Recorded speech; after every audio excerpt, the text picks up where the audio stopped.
нэг үгээр хүүгээ дамжин ирсэн ерөөл бол авралын ерөөл гэж ойлгож байна.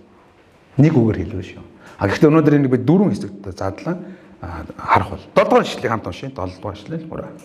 Түүний нэгүслийн баялгаар бидэнд түүний дотор цусныхан золилт ба гим нүглийн төлөөх уучлал бий. Амен. Тэгэхээр жоохон Эфес номыг ойлгоход хэцүү юм байгаа. Түүний гэдэг үг олон гарч байгаа хэрнээ яг Бурхныг ярьж байгаа нь Христийг ярьж байгаа нь ойлгоход хэцүү байж магадгүй. Харин грек хэл дээр харах юм бол амархан ойлгож болно. Эхнийх нь түүний гэдэг нь Бурхны гэсэн үг юм. Дахин уншиж өгөх юм бол Бурхны нэгүслийн баялгаар бидэнд Есүсийн дотор цусаар нь золилт гинүглийн ман төлөх уучлал бий гэж хэлж байна гэсэн үг юм. Эхний ерөөл бол Бурхны нэгүслийн баялагын дагуу Есүс Христийн дотор цусаар нь юу ирсэн юм аа? Золилт ирсэн юм аа гэсэн утгатай юм байна. Дагаад хэлэхгүй золилт. Цусаар нь золилт. Цусных нь золилт. Өөрөөр Есүс Христийн цусаар дамжин золилт бидэнд бий болсон юм аа гэдгийг хэлж байгаа. Энэ золилт гэдэг үг нь ямар утгатай вэ гэхээр ямар нэгэн боол юм уу эсвэл гэмт хэрэгтэн тухайн одоо төлөх ёстой төлөөсийг төлөөд чөлөөлж байгаа байдлыг хэлдэг. Дахиад боол гэмт хэрэгтэн төлөөсөө төлөөд чөлөөлж байгаа байдлыг золилт гэж хэлж байна гэсэн. Өөрөөр хэлбэл үн хүсийг нь төлөөд сольж авч байгаа байдал. Нэг осны бид өмнө нь гим нүглийн боол, гим нүглээр дамжин сатааны боол байсан юм аа. Есүс Христ цусаараа буюу энэ цус гэдэг нь зүгээр цусын талаар 5 литр цусны талаар ярьж байгаа биш шүү. Энэ захаламын дээр цовдлогдож өөрийг хамаг цусыг урсгасан тэр байдлаараа дамжуулаад тэрээр биднийг золин авсан юм аа гэж байгаа гэсэн үг юм. Нүглийн болон сатааны боолчлоос бид золигдсон юм аа гэсэн юм аа. Бидэнд золилт байгаа гэдэг маань бид Есүсийн амиар дамжуулаад Бурхны ард түмэн, Бурхны хүн, Бурхны хаанчлалын иргэн болсон гэсэн үг юм аа. Нөгөөх нь таны нүгэл уучлагдсан бөгөөд тэр хэмжээнд гэхээр үрд мөнхөд уучлагдсан юм аа гэж байна. Үрд мөнхөд уучлагдсан юм аа гэсэн. Мөнхийн уучлал юм. Өөрөөр Бурхан Есүс итгэсэн үед заавч доржоо Есүс итгэсэн үе хүртэл за 20,000 гэм нүгэл үлдсэн мэн би чамайг тэр хүртэл уучлалнаа. Дараагийнх нь яг үхээс ч өмнө уучраа олъё. Ийм маягаар Бурхан харддаггүй гэсэн юм. Учир нь Есүсийн загалмай дээр өгсөн үхэл буюу түүний биеэрээ өгсөн дахил нь асар хүчтэй учраас бүрэн төгс үрдийн уучлалыг бидний амьдрал дээр бий болгож өгдөг гэсэн юм аа. Амен. Тиймээс та энд яагаад бид ариун амьдрах гэж зорддог гэж уучлагдсан хүний хувьд юм аа. Яагаад бид нүглээ улаадаг гэж уучлагдсан учраас тийм. Яг үндэ уучлагдахаас илүүгээр уучлагдсан хүний хувьд нүгэл үлдсэн учраас бид нүглээ улаадаг гэсэн юм аа. Энэ бол хүүгээр дамжуулан ирсэн байна. За би та нар жаа уйдахтай ярьж болох ч гэсэн энэ бол үнэхээр том ивэл юм байгаа юм шүү. Эхнийх нь цусаар нь юу? Золилт. Хоёрдугаарх нь нүглийн уучлал юм аа.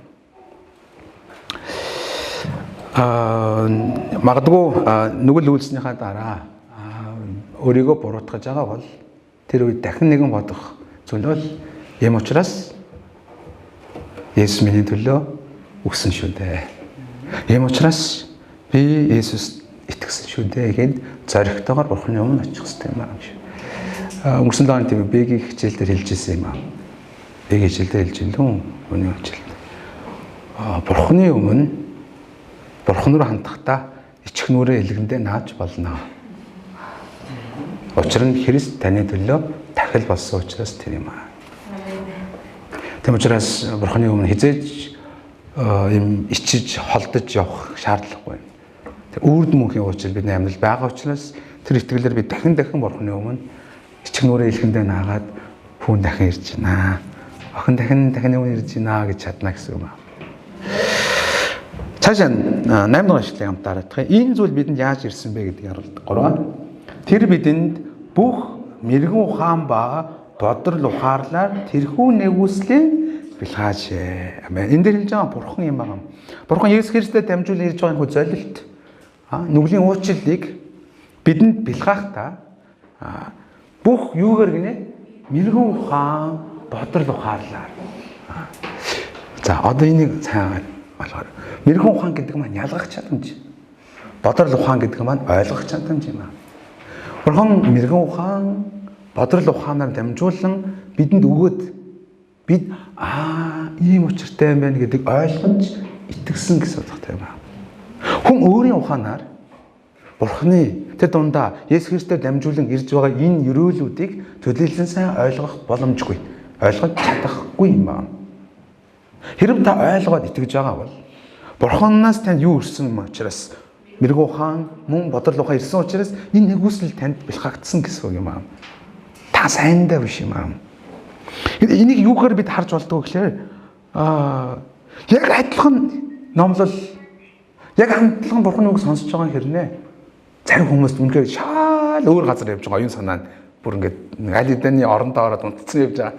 Эсвэл нэг драма үзсэн явж байгаа. Зарим нь оюун санаа.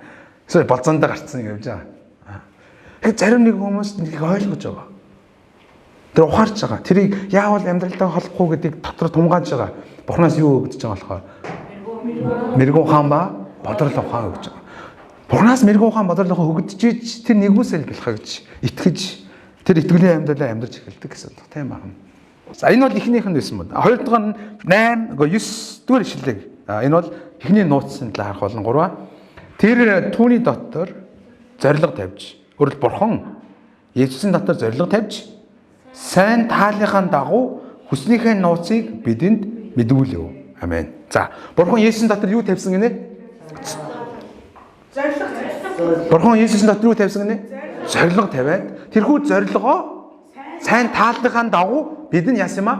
Мэдүүлсэн юм аа. Энэ бидэнд гэдэг үг маань яг үүндээ бол хамгийн дөрөнд Есүс 12 дагалдагч элч Паул болон бусад элчнэр тийм үү? Тэгээд цааш итгэлийн хүмүүс бидний ярьж байгаа. Зориг тавиад түүнийг бид мэдүүлсэн. Тэр зориг нь юу байсан юм аа? Зориг тавьсан тэр зориг нь юу байсан юм аа? Нууц байсан юм аа гэж.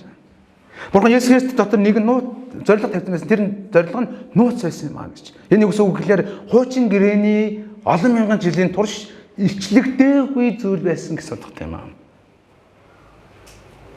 Бурхан бүтээснээ цагаас хойш ер нь хүн төрлөختөнд хангалттай хэмжээ илчлэгдээгүй тэр нууц бүхий зориг Есүсийн дотор Бурхан тээсэн байсан юм аа гэж байгаа юм.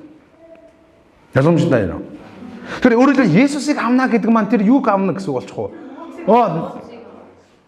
Нууцлагдсан юуг амна гэсэн үг. Зорилгыг хүлээн авч байгаа гэсэн үг юм аа. 10 дахь ишлэг энэ зорилго нь юу вэ гэдгийг харж байна. 3. Энэ нь цагийн дүүрлийг гүйцэлдүүлэхийн тулд тэнгэрдэг юмс ба газар дээрх бүх юмсыг Христ дотор нэгтгэх зорилго байжээ. 10 дахь ишлэлийн эхний сайхан цагийн дүүрлийг гүйцэтгүүлэх гэдэг үгийг арай жоохон өөрөөр нь бол цагийн дүүрэл гүйцэтгэхэд гэсэн утгаараа ойлгож байна. Өөрөөр хэлбэл цаг нь болоход гэсэн юм аа. Бурханы Христ дотор нууцлаад зорж байсан тэрхүү цаг илчлэгдэх тэр цаг дүүртэл гэсэн үг юм аа. Цаг нь болоход цаг нь гүйцэтгэхэд Бурхан тэнгэрдэх юмс ба газар дах юмсыг Христ Есүс дотор яах юм аа? Нэгтгэх зорилго. Энийг ойлгох нь. Хараа энэ тэнгэрдэх юмс гэдэг маань Бурханы оршихуй шүү дээ. Бурханы оршихуйд байгаа тэр бүх хүсэл, таалал, сайн сайхан бүхэн байна. Харин газар гэдэг маань бидний амьдарч байгаа дэлхий юм байна. Энэ агаар дэлхий тэнгэр газар гэж битээ ойлгоорой. Газар гэдэг маань дэлхийн талаар ярьж байгаа юм байна. Энэ хоёрыг Христ Есүс дотор нэгтгэх Бурханы зорилго байсан юм байна. Яг үүндээ энэ зорилго бол Эхлэл 3:15 дээр хамгийн анх бага хэмжээнд илчлэгдсэн байсан юм байна. Эхлэл 3:15 дээр юу гэж хэлдэг вэ гэхээр могоон үр чиний өсгийг эцэлж толгоог тэр янзлах болно. Хамт уншиж байгаарай. Тэр бид хоёрын хооронд бас чиний үр дэрмэгтэй үрийн хооронд дайсан л үүсгэнэ. Тэр үр толгоог чинь бицэлж чиний өсгийг эцэлнэ. Амен. Хурдан гаргасан баярлалаа. Эндээ тодорхой хэлж байгаа. Энэ юу гэсэн үг вэ гэхээр Есүсээр дамжуулан сатаныг нислэх талаар юм аа. Энэ нь юг харуулдаг вэ гэхээр тэнгэрдэх юмс, гадардах юмс нэгдээгүй байгаа гэдгийг харуулдаг. Яг үүндээ Адам гэм нүгэл нүгэлдэхээс өмнө тэнгэрдэх юмс, газардах юмс маш гоё нэгдмэл байсан аа. Мөн үү? Бурхан өөрөө газар дээр эденсэлэг төсөл дунд чөлөөтэй явдаг байсан юм. Адам юм уу бурхны чөлөөтэй хардаг. Ямар ч асуудалгүй харилцдаг тийм байсан. Тэнгэр газар нэгдмэл байсан гэсэн үг юм. Харин нүгэл үйлснээс орж тэнгэр дэгмс газар дах юмс хагаралдаж ирсэн. Газарт юу хүрсэн гэдэг үлээ Адамаар намжуулан хараал хүрсэн гэдэг. Тэгээд газар дах юмс дотроо нүглээс болж сатан орж эзэлж эхэлсэн. Газар гэж дэлхийг ярьж байгаа шүү. Дэлхийн олон шүтэнүүд, олон бурхад, олон үзэл суртал, ертөнцийг үзэх хараа, зориг тэмэл өөр болж задлж эхэлж байгаа. Дэлхийд олон үндэстэн, ястан ингээд улам илүү цаг хугацаа өнгөрсөн улам илүү хуваагдаж, ангамдаа даяар тэгэл болж нэгдэж байгаа юм шиг боловч нөгөө талаар ондоошрол гэж хүмүүс бас хуваагдаж байгаа. Харин Иесус Христийн дотор бурхан тэнгэр дэгмс газар өмсийг нэгтгэхийг анхнаасаа зорж байсан юм аа. Энэ нууц бидэнд ишлэгдсэн юм аа гэж. Амен. Тэгэхээр энэ юуг харуулдаг вэ гэхээр Иесус Христэд итгэх үед бид бурхантай нэгдэж эхэлдэг. Бид өөрөөр тэнгэрсдэг юмтай нэгддэг гэсэн үг юм. Бурхан миний аав болж би тэнгэрийн ус иргэн болдог гэсэн үг. Ойлгож байна уу? Холбогдож байгаа шүү дээ. Бид нэгдэж байгаа хэрэг. Мөн бас Иесус Христэд дамжуулан бид хоорондоо бас нэгдэж эхэлдэг. Яг үүндээ өмнө нь хар цагаан гэж хуваагддаг. Христ дотор хар цагаан арьс өнгөний үзэл байхгүй болдог. Эрэгтэй эмэгтэй үүндээ хамаагүй болдог. Бид бүгдээр л бурханы нэгэн гэр бүл гэдэг хараагаар болдог. Газар нутаг, ондоошрол бүгд байхгүй болдог Христэд дамжуулан. Яг нь бид өмнө нь юунд очсон шүү дээ. Чойр дээр очсон. Хүндэтгэл мөнгөл өргөсөн. Яг л та нартай адилхан байгаа. Анх удаа явж байгаа хгүй би чойрд. Яг л гоё мэдрэмж, нөгөө нэг гоё ах дүүсэн мэдрэмж яг тэр чигээрээ байгаа. Христ дотор яаж байгаа учраас нэгтгэх зориг байгаа учраас юм аа. Энэ бол бурханы төлөвлөгөө юм байна. Зөвхөн Иесус Христийн дотор байх үедээ л тэнгэрдэг юмс, газар дах юмс нэгдэх боломжтой юм байна. Харин Иесус Христ байхгүй бол энэ нэгтгэл байхгүй юм байна. Би тэнгэрдэг юмстай нэгдэх боломжгүй гэсэн юм байна. Өөрөөр хэлбэл мөн Иесус Христийн хэлэхдээ дахин ирэх үед жинхэнэ утгаараа тэнгэрдэг юмс, газар дах юмстай нэгдэх бол. Бүр боддоор бид тэрийг харах болно шүү дээ. Библиэд маш тодорхой хэлдэг. Бид үрд мөнхийн ертөнцид ордог. Шинэ тэнгэр газар, шинэ Иерусалимыг бид хүлээн авдаг. Тэд үрд мөнхөөр Бурханы оршихуйд байдаг. Харамсалтай нь тэнд хийзэж ихнэр нөхөр гэж байхаа болно. Үнэстэй. Хөл тэр юу харуулдаг вэ гэхээр бид үрд мөнхөд нэгдэж байгаа гэдэг маш тодорхой харуулж өгдөг. Энэ бол Бурханы нууц байсан ба. Хуучин гэрэн дээр энийг зоригтой хүлээн аваад ярьж ирсэн хүн байхгүй гэсэн юм байна. Олон мянган жилийн турш энэ бурхны төлөвлөгөө нууцлагдаж байсан гэсэн утгатай юм байна. Энэ нууцыг мэрэгүү хаан болон бодрол ухаанаар бурхан илчилсэн юм байна. Ингээд бичсэн бид энийг бас энэ жирээс олж харж байна шүү дээ. Тэнгэр газар зэрэг бүх юмсыг яах зорилго байсан юм аа? Нэгтгэх зорилго байсан юм аа. Энэ дотор бас байгаль хүртэл орж байгаа байхгүй юу?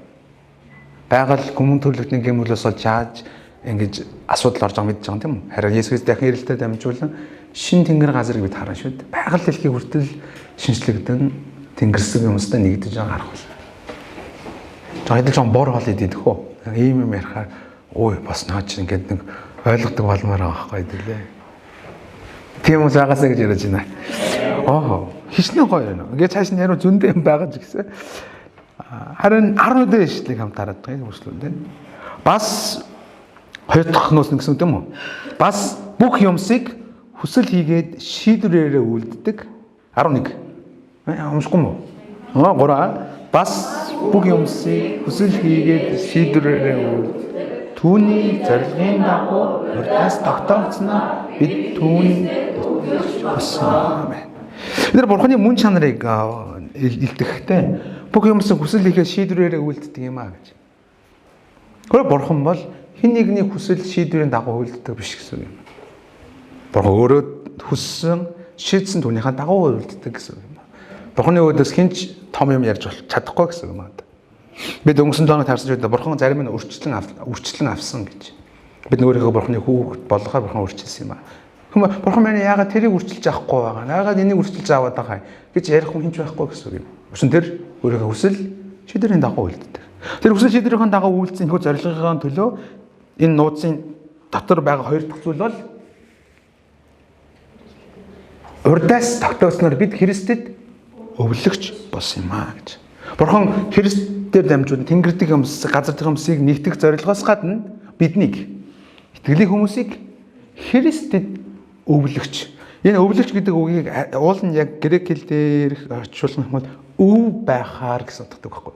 Өв Христэд өв болгосон юм аа гэсэн утгатай юм аа. Хэдээ агуулга нь өвлөгч болсон, ард түмэн болсон гэсэн утгатай учраас асуудал байхгүй. Ямар ч Христэд өвлөгч, Христийн өв болсон гэж хэлж байгаа юм. Нэг осны Бурхан итгэлийн хүмүүсийг Христийн өв байхаар урдаас тогтсон байсан юм аа гэж хэлж байна гэсэн юм байна. Энэ нь өмнө нь ярьж байсан зүйлсийг дахин нэг давтаж байгаатай ерөнхийдөө адилхан гэсэн юм. Христэд дамжуулан бидний түүний өв болохоор урдаас тогтоодсон байсан юм аа гэж. Энийг ойлгохын тулд бүгдээрээ Дэд хууль ном 32:9-ийг харж болно. Дэд хууль 32:9. За уушаа гаргахаа хамтдаа харчий. Дэд хууль 32:9 дээр энэ өвдөө холбоотой эзнэг байгаа гэсэн чинь. 3. Эзний хувь нь өөрийнх нь ард түмэн Яаков бол түүний сонгож авсан өв юм аа гэж. Хөр эзний хувь өв нь түүний юу гэсэн үг юм? Ард түмэн гэсэн үг. Энэ Яаков гэдэг нь Израилийг хэлж байгаа байхгүй юу? Бурхны ард түмнийг хэлж гэнэ гэсэн үг юм аа. Нэг осны Бурхан Есүс Христээр дамжуулан урдаас итгэлийн хүмүүсийг түүний өв болгохоор урдаас тогтоочсон байсан нь үеүдэд нууцлагдаж ирсэн тэрхүү нууц байсан юм аа гэсэн үг байна.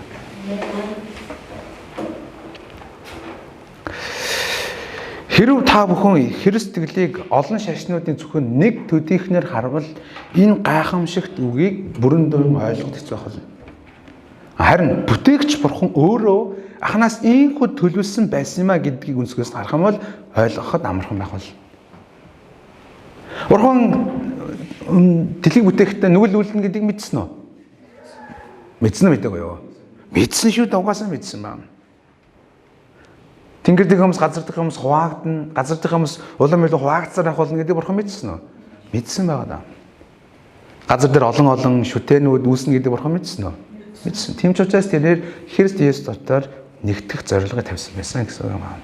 Тиймээс Есүс Христгүйгээр хинч Бурхантай нэгдэхгүй бөгөөд түүний өв буюу ингэрээр бол ард түмэн болох боломжгүй гэсэн юм аа.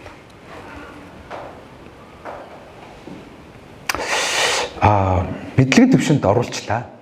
Амьдралын төвшөнд яахаа таад өөрсдөө учруулсан юм. Эфес ном цаашаага бүр гой юм зөндөө байгаа. Айлтгүй. Харин хамгийн сүүлд нь үүний шалтгаан нь 12 дугаар эшлэлөө. За. Ингэснээр Христэд анх дөрөнд найдсан бид түүний алдрын магтаалын төлөө байх юм аа. Хинэ Христэд анх дөрөнд найдсан гэдэг энэ үг маань. Ерөөдөө бол юудэ хүмүүсийг хэлж байна гэж ойлгож байна. Юудэ хүмүүсийг түрүүнд тэд яхахгүй Христэд хамгийн дөрөнд найдаж байгаа. Учир нь юудэгээс хэн гарсан бэлээ? Христ гарсан шүү дээ. Тиймээс хамгийн дөрөнд итгэж байгаа хүмүүс бол яарахгүй юудэж байдаг. Нөгөө талаар энийг хэн үе бас итгэгчнэр гэж утгаас их харж байна. Ямар ч байсан Христэд итгэж түн найдвараа тавьдаг болсон хүмүүс түүний алдрын төлөө байх юм аа гэж. Түүнийг алдаршуулан амьдрах юм аа гэж. Өөрөлдвөл тавчхан дандаа хэлж байгаас бол нүгээр сүнслэг өрөөл ийм юм аа. Энэ нь Магдалины төлөө. Сүнслэг өрөөл ийм юм аа. Энэ нь бас Магдалины төлөө юм аа. Таашаа 13 14-ийг харах юм бол ариун сүнсээр дамжин ирсэн өрөөлөнд гарч байгаа. Тэр өрөөл ч гэсэн бас Магдалины төлөө юм аа гэж байгаа юм. Тийм учраас бид эзэн Есүс Христийг яадаг юм аа?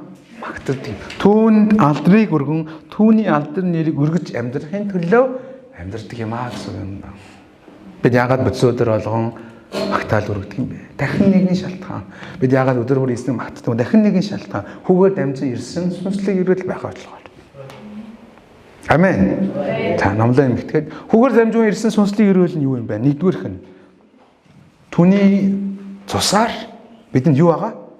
Солилт байгаа. Солилт гэдэг маань нүглийн болон сатааны боолчлоос Бурхны хаанчлалд орсон. Золигдсон юм уу? Хичнээн гоё. Хоёрдугаарх нь нүглийн маань төлөх уучлал бий. Бидний нүгэл хэр хэмжээнд уучлагдлаа? Бүрэн төгс, бүрэн дүүрэн, үрд, төгс байдлаар уучлагдсан юм аа гэж. Итгэсэй гэж өрөөж байна. Гуравдугаарх нь Есүс Христээр дамжуулан Бурхны нууц ишлэгдсэн бөгөөд тэр нууц нь Тэнгэрдэг юмс болон газар дэх юмс Христ дотор нэгтгэх зорилго юм аа. Бурхан Есүс Христээр дамжуулан шинэ нэг бүтээлийг, шинэ ертөнцийг бий болгож байгаа гэсэн үг юм аа. Шинэ Иерусалим, шинэ тэнгэр газар гэдэг бол Есүс Христээр дамжуулан Тэнгэрдэг юмс газар дэх юмс нэгдэж байгаа тэр бүтээл юм аа.